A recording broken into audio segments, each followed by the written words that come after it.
السلام علیکم ورحمۃ اللہ وبرکاتہ۔ اعوذ باللہ من الشیطان الرجیم، بسم اللہ الرحمن الرحیم۔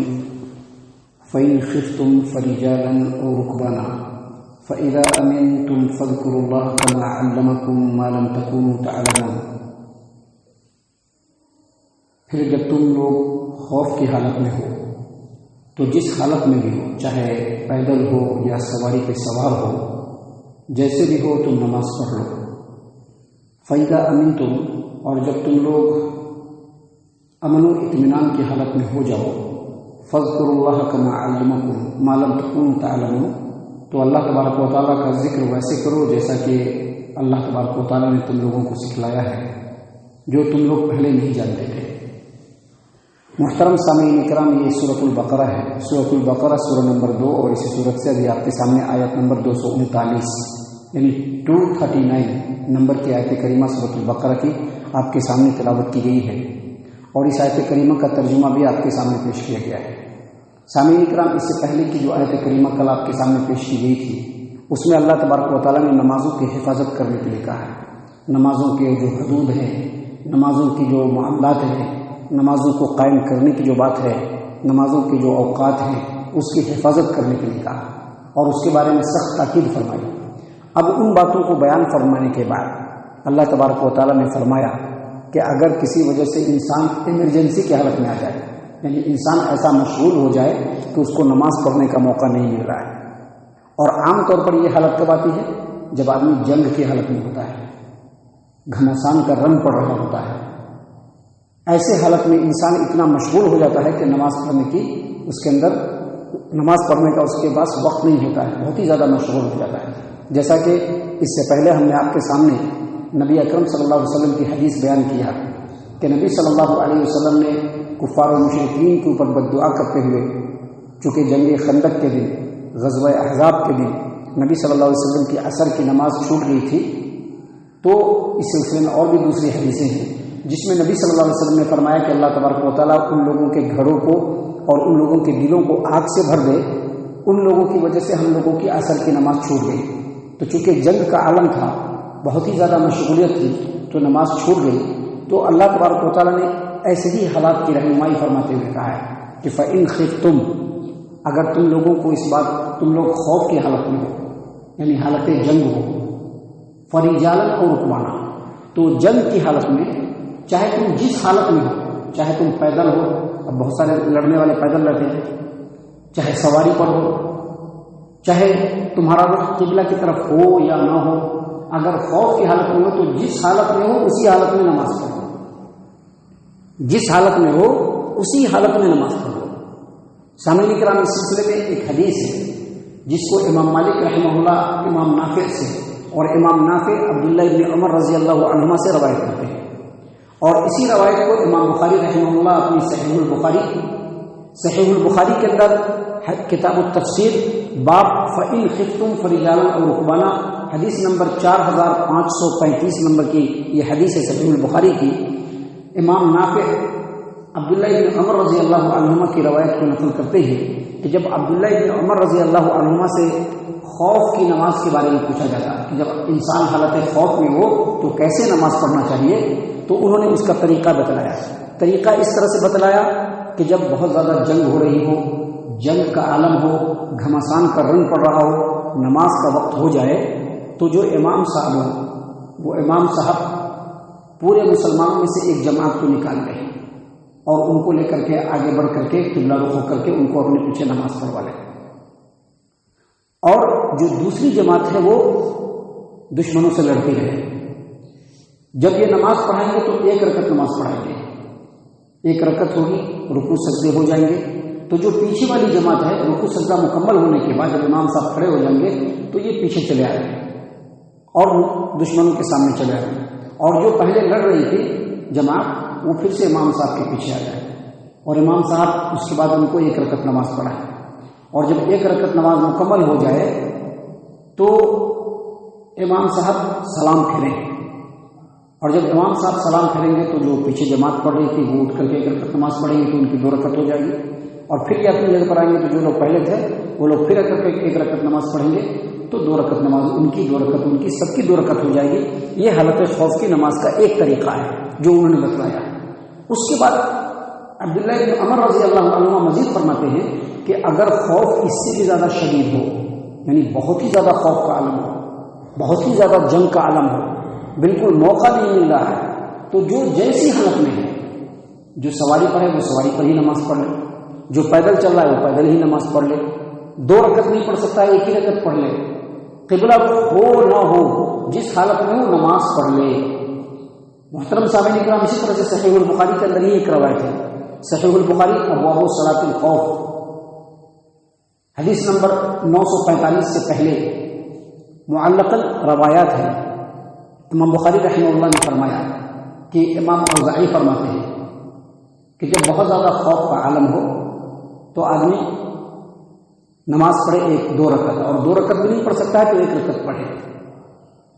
اور اگر اس کی بھی صلاحیت نہیں ہے، یعنی 1 رکعت بھی نہیں پڑھ سکتا ہے، تو آدمی کو چاہیے کہ نماز کو مؤخر کر دے یہاں تک کہ حالت امن آ جائے تو پھر نماز کو پڑھے۔ اور اگر حالت امن ہے تو پھر انہوں نے کہا کہ 2 رکعت نماز پڑھے، اور 2 رکعت بھی نہیں پڑھ سکتا ہے تو 1 رکعت نماز پڑھے، اور اگر 1 رکعت کی بھی صلاحیت نہیں تو تکبیر سے نماز نہیں ہوتی ہے، خالی تکبیر کہنے سے امن جب ہو جائے تو اس کے بعد وہ پھر نماز پڑھے۔ سامعین کرام، اس کے بعد ایک روایت نقل کرتے ہیں کہ انس رضی اللہ عنہ نے کہا کہ ہم لوگ ایک جنگ میں تھے، ایک جنگ میں شوشتر کا ایک قلعہ تھا، شوشتر کا ایک قلعہ تھا جس کو فتح کرنا تھا، اس قلعہ کا محاصرہ ہم لوگ کیے ہوئے تھے، فجر کا وقت تھا، گھمسان کا رن پڑا، گھمسان کا جب رن پڑا تو ہم لوگ نماز نہیں پڑھ سکے کیونکہ بہت ہی مشکل حالات آ گئے۔ تو اس کے بعد کہا کہ جب فجر مکمل ہو گئی اور جب دن چڑھ آیا تو اللہ تبارک و تعالیٰ نے ہم لوگوں کو فتح نصیب فرمائی، اور اس کے بعد ابو موسیٰ اشعری رضی اللہ عنہ کی امامت میں ہم لوگوں نے نماز پڑھی۔ یعنی یہاں پر بتلانا یہ مقصود ہے ان حدیثوں کے ذریعے سے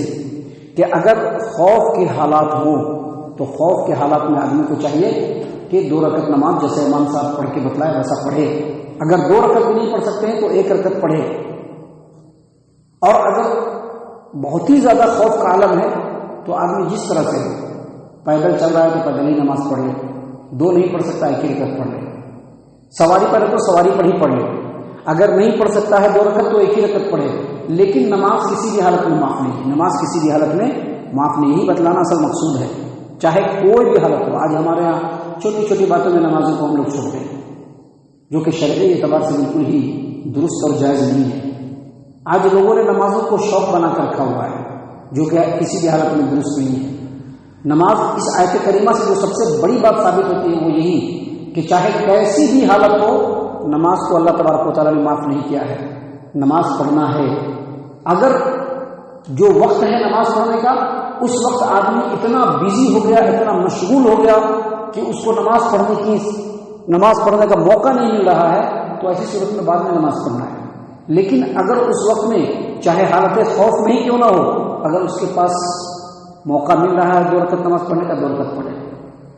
نہیں تو 1 ہی رکعت پڑھے، لیکن نماز پڑھنا ہے۔ اسی بات کو اللہ تبارک و تعالیٰ نے یہاں پر بیان فرمایا، فَإِنْ خِفْتُمْ، اگر تم لوگ حالت خوف میں ہو،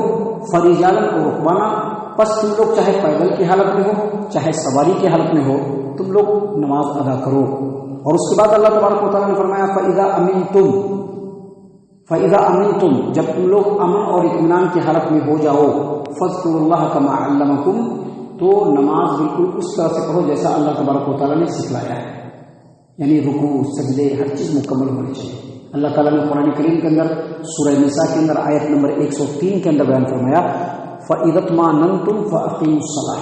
یعنی خوف کے حالات کی نماز کو بیان کرنے کے بعد اللہ تبارک و تعالیٰ نے فرمایا کہ فَإِذَا اطْمَأْنَنْتُمْ فَأَقِيمُوا الصَّلَاةَ، جب تم لوگوں کو امن و اطمینان حاصل ہو جائے تو نمازوں کو قائم کرو۔ نمازوں کو قائم کرو کیا مطلب؟ بالکل جس طرح سے مسجد میں نماز ہوتی ہے اسی طرح سے نمازوں کو قائم کرنا ہے، چاہے سفر کی حالت میں ہو چاہے حضر کی حالت میں نمازوں کو قائم کرنا ہے۔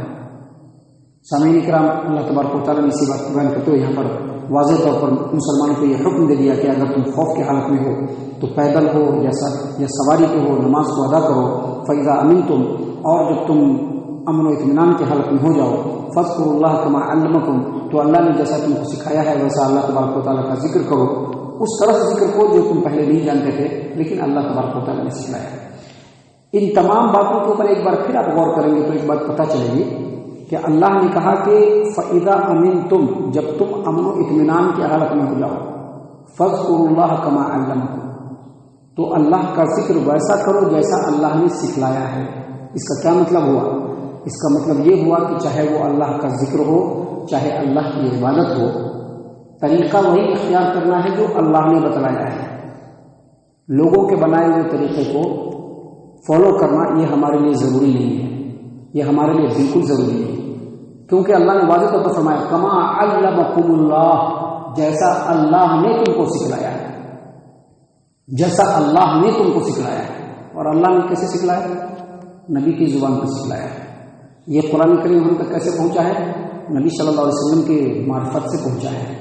اللہ کے رسول صلی اللہ علیہ وسلم نے اس کا پورا معنی اور مفہوم لوگوں کو بتلایا، وہ حدیث کی شکل میں موجود ہے. کیسا نماز پڑھنا ہے پورا طریقہ حدیثوں کے اندر موجود ہے. کیسے روزہ رکھنا ہے پورا طریقہ حدیثوں کے اندر موجود ہے. کیسے حج کرنا ہے پورا طریقہ حدیثوں کے اندر موجود ہے. حدیثوں کے اندر موجود ہے. ایسا نہیں کہ حدیث بالکل ایسا ہے حدیث سے نہیں ملنے والا، حدیث میں ایک دم ملے گا. دیکھنے والی اور ایکسپٹ کرنے والی آنکھیں ہونی چاہیے اور دل ہونا چاہیے. جب ایکسپٹ کرنے والی دیکھنے والی آنکھیں ہوں گی اور ایکسپٹ کرنے والا دل ہوگا تو انسان خود ہی دنیا سے کٹ کر اللہ تبارک و تعالیٰ کے راستے پر چلنے والا بن جائے گا. اللہ تعالیٰ سے دعا ہے کہ اللہ تعالیٰ ہم تمام کو ان تمام باتوں کے اوپر خوب غور و فکر اور تدبر کرنے کی توفیق عنایت فرمائے. اللہ تعالیٰ ہم تمام کو صحیح معنوں میں پکا سچا مومن مسلمان بنائے. اللہ اور اس کے رسول صلی اللہ علیہ وسلم کی اطاعت و فرما برداری کرنے والا بنائے. صحابہ کرام رضی اللہ عنہم کے طریقے پر چلنے والا بنائے. جنت الفردوس میں جگہ عطا فرمائے. اے اللہ ہم تمام کو جہنم سے پناہ دے. اے رب العالمین ہم تمام کو جہنم سے پناہ دے. اے مالک الملک ہم تمام کو جہنم سے پناہ دے. آمین یا رب العالمین. وما علینا الا البلاغ المبین.